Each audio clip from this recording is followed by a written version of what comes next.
الحمدللہ، اللہ تعالیٰ کا لاکھ لاکھ شکر ہے کہ مالک الملک نے اپنی یاد کی توفیق اور موقع عطا فرمایا۔ لاکھوں اور کروڑوں درود حضرت محمد مصطفیٰ صلی اللہ علیہ وآلہ وسلم پر، جن کے طفیل مالک الملک نے یہ مہربانی عطا فرمائی۔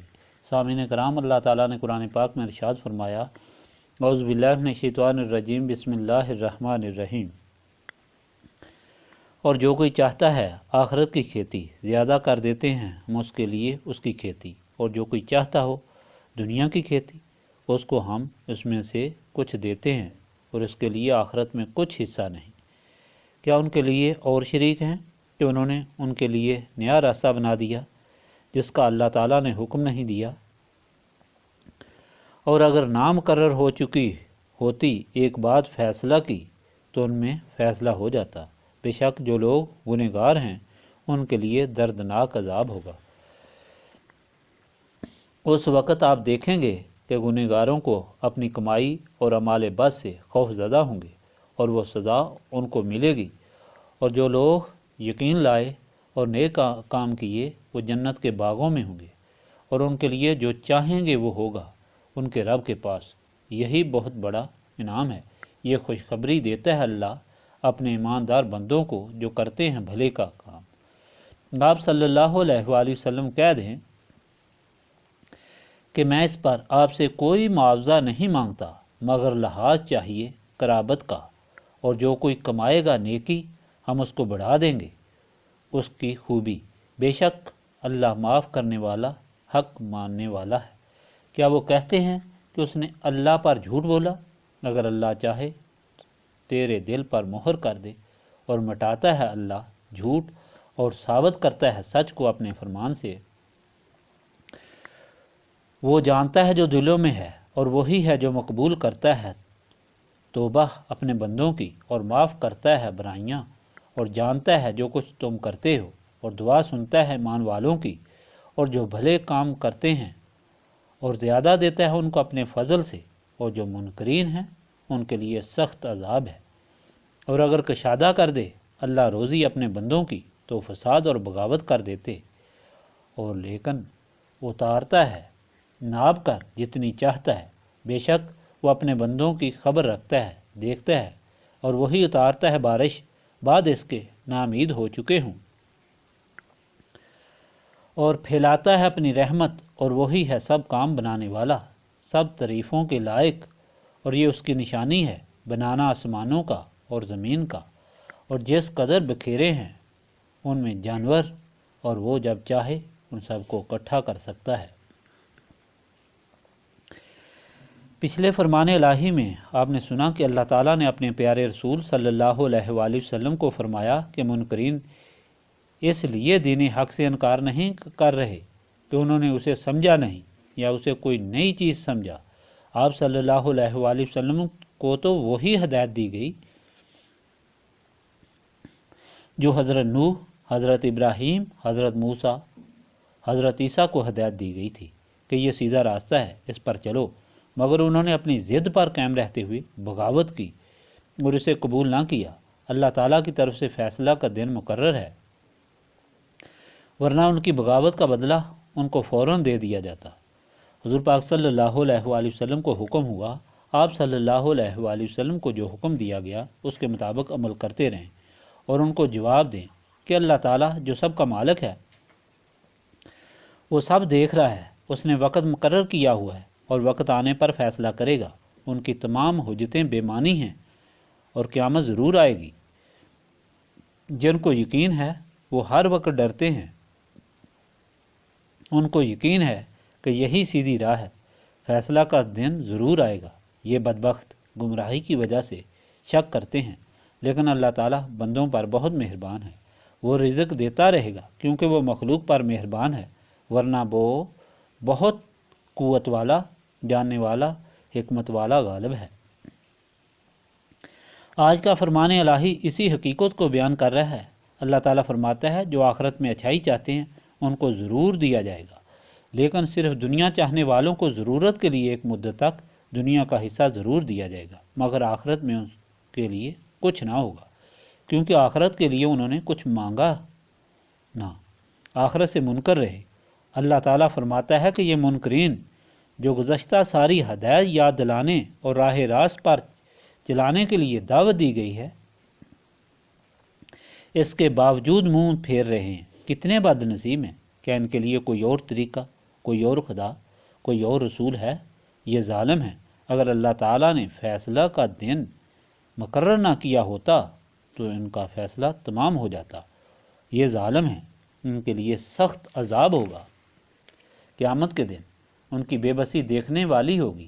جنہوں نے اللہ تعالیٰ کے رسول سے نسبت قائم کر لی اور اسے اپنے دل و دماغ روشن کر لیے اور صراط مستقیم پر چلے، آخرت میں وہ جنت کے باغوں میں ہوں گے، جہاں وہ جو چاہیں گے ان کو ملے گا۔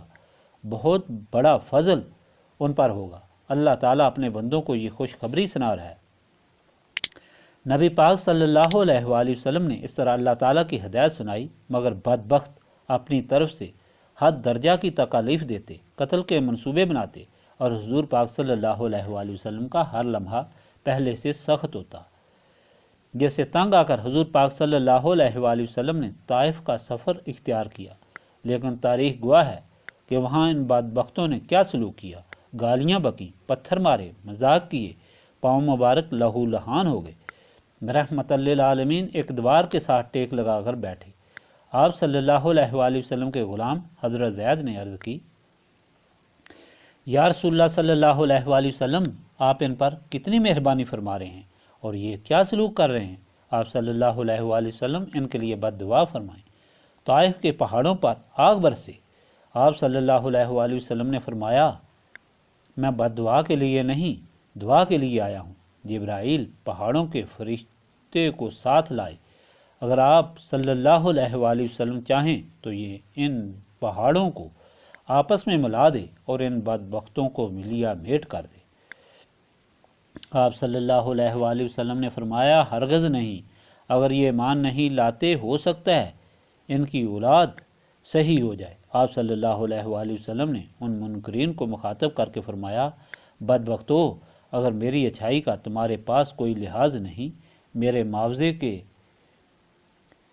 میں تمہارے لیے دونوں جہانوں کی بہتری چاہتا ہوں، تو تم میری تکالیف کے منصوبے بناتے ہو، مجھے قتل کرنے کے منصوبے بناتے ہو، تم کم از کم میری رشتہ داری کا لحاظ تو رکھو۔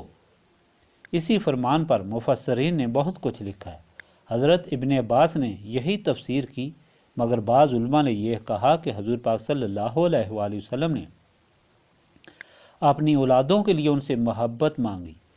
یہ بات غلط معلوم ہوتی ہے، کیونکہ کفار سے جو حضور پاک صلی اللہ علیہ وآلہ وسلم کے دشمن تھے، حضور پاک صلی اللہ علیہ وآلہ وسلم کی اولاد کے لیے محبت نہیں مانگی جاتی، اور حضور پاک صلی اللہ علیہ وآلہ وسلم کے غلاموں سے تو حضور پاک صلی اللہ علیہ وآلہ وسلم کی اولاد کی محبت مانگنے کا تو سوال ہی پیدا نہیں ہوتا۔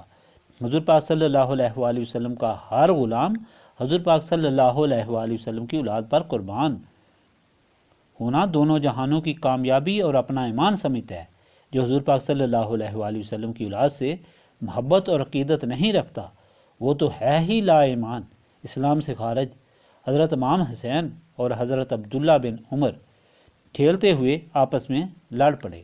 حضرت عبداللہ بن عمر نے فرمایا، آپ کو معلوم ہے میں خلیفہ وقت کا لڑکا ہوں؟ حضرت امام حسین نے فرمایا، تمہارا باپ میرے نانا جان کا غلام ہے۔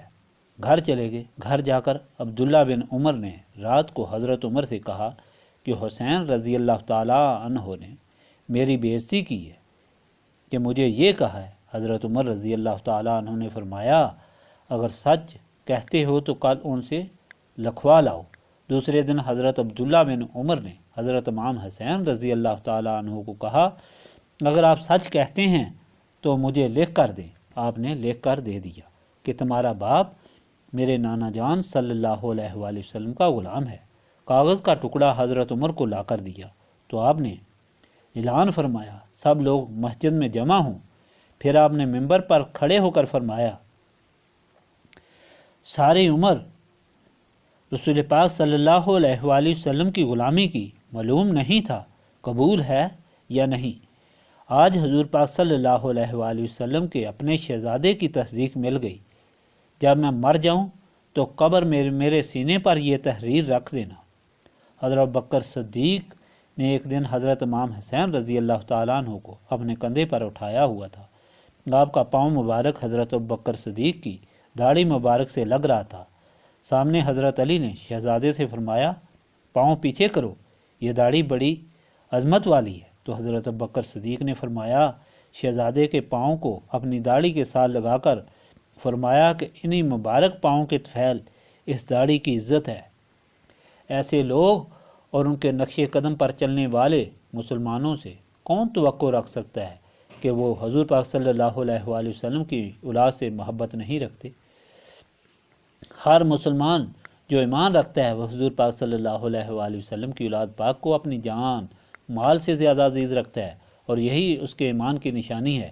جنہوں نے نسبت رسولی صلی اللہ علیہ وآلہ وسلم کی محرومی کی وجہ سے یہ عقیدہ نہ رکھا، وہ تا قیامت خارج از اسلام اور لعنتی بن گئے۔ یہ تو حضور پاک صلی اللہ علیہ وآلہ وسلم کے ذریعے فرمایا گیا کہ جو نیکی کرے گا اس کا بدلہ اس نیکی سے بڑھ کر ہے، اسے ملے گا، کیونکہ بخشنے والا سخیوں کا بادشاہ ہے اور قدردان ہے۔ یہ بدبخت سب کچھ دیکھنے کے باوجود کہتے ہیں اللہ تعالیٰ کے رسول پر بہتان باندھتے ہیں، یہ اللہ تعالیٰ کی طاقت ہے۔ منکرین کو اللہ تعالیٰ چاہے تو سب کو فوراً مٹا سکتا ہے۔ اللہ تعالیٰ حق کو باطل پر غالب کرتا ہے اور وہ ہر انسان کے دل سے واقف ہے۔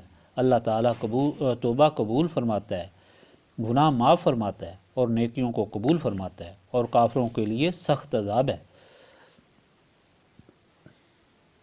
اللہ تعالیٰ ہی بندوں کے رزق میں فراخی فرماتا ہے، اور وہ ان بندوں کے حالات سے واقف ہے، انہیں بقدر ضرورت عطا فرماتا ہے۔ جب بندے خشک سالی سے مایوس ہو جاتے ہیں تو وہی بارش برسا کر رحمت فرماتا ہے، اور یہ ساری نشانیاں اللہ تعالیٰ کی تخلیق اور ربوبیت کی ہیں، اور وہ سب کو جمع کرے گا، یہ اس پر آسان ہے۔ یہ ساری نشانیاں اور کائنات کا ذرہ ذرہ اللہ تعالیٰ کی تخلیق اور ربوبیت کی گواہی دے رہا ہے، لیکن یہ بدبخت پھر بھی ایمان نہیں لاتے، اس وجہ سے کہ یہ نسبت رسولی صلی اللہ علیہ وآلہ وسلم سے محروم ہیں اور ان کے دل و دماغ ظلمت میں ڈوبے ہوئے ہیں۔ ہم یہاں اس عظیم دولت کو حاصل کرنے کے لیے بیٹھ کر یاد الہی سے سینوں کو صاف کرنے کی کوشش کرتے ہیں، اللہ تعالیٰ سے گناہوں کی معافی مانگتے ہیں اور نسبت رسولی صلی اللہ علیہ وآلہ وسلم کی عطا کی درخواست کرتے ہیں۔ اللہم صلی علی سیدنا محمد وعلی آلہ وصحابہ صلاۃ تکون لنا امانا من کل خوف، لا الہ الا انت سبحانک انی کنت من الظالمین، استغفر اللہ العظیم الذی لا الہ الا هو الحی القیوم واتوب الیہ، استغفر اللہ العظیم الذی لا الہ الا هو الحی القیوم واتوب الیہ، استغفر اللہ العظیم الذی لا الہ الا هو الحی القیوم واتوب الیہ، ربنا تقبل منا انک انت السمیع العلیم وتب علینا انک انت التواب الرحیم۔